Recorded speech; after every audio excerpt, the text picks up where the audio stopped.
Tell me a little bit about your experience of this reconciliation work. It's been very powerful for me to move into this work and to be able to bring gender to greater consciousness, to become aware of how genders relate with each other.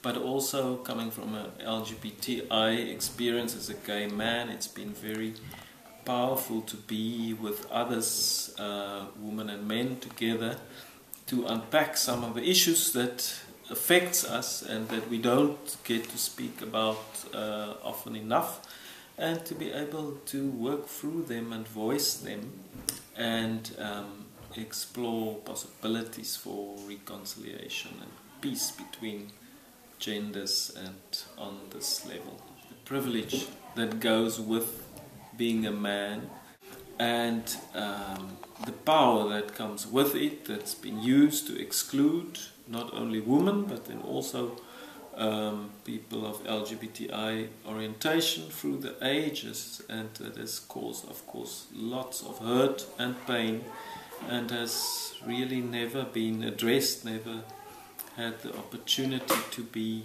addressed in such a direct way that can really bring about change, because it's addressing things that has been left unaddressed for millennia.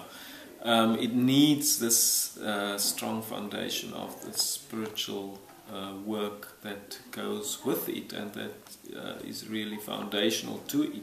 So that has been very helpful and powerful to move people and to get the strength from, to just access the resources, the spiritual resources that will make us mend this broken relationships. Can you say just a few words about the process that happened between you and your father that led eventually to the publication of the book that the two of you have co-authored?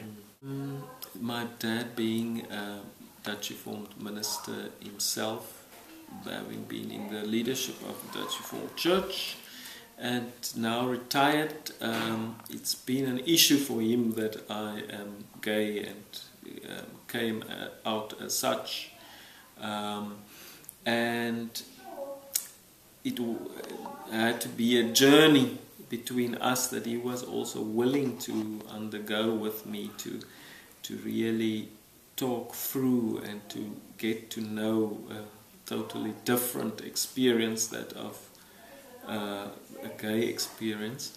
And yeah, so that led to many a conversation between us and many a struggle, but at the end it could be an intergenerational conversation that would bring us to reconciliation and to true love and peace between us two, which is actually very exciting.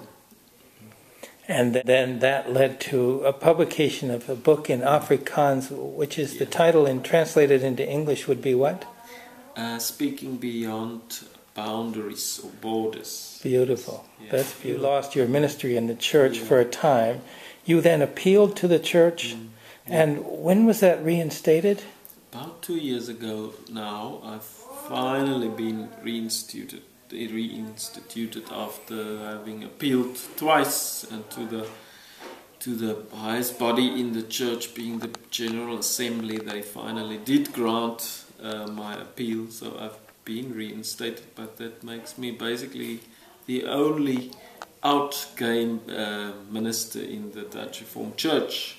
Yes. That's a remarkable position, Laurie, and I really honor you for walking that very challenging path. It would be easy to just walk away from the institution, but you have instead chosen to stay and work within it and challenge it, appeal, and finally be reinstated. And how are you treated by the other ministers in the church, would you say? I've got many friends in the church, but they... I'm not really embraced yet and welcomed back yet, so it will take a journey. That is why I think, work like this can be very helpful to really address the issue, to bring people together and to give us a tool to do something about it, because it is age-old fears that needs to be addressed, and prejudice that needs to be broken down, and this is the only way to do it. Yes. And one last comment. It is sometimes said that homosexuality is explicitly prohibited in the Bible. I think both people point to certain passages in the New Testament and also in the Torah. Do you have any comment on that? Yeah, the Bible has also been used to exclude, and in South Africa, and specifically my church, that has been responsible for publicly legitimizing apartheid through, Bible texts. That just shows that a more responsible reading of the Bible is desperately needed, and we need to read it in context.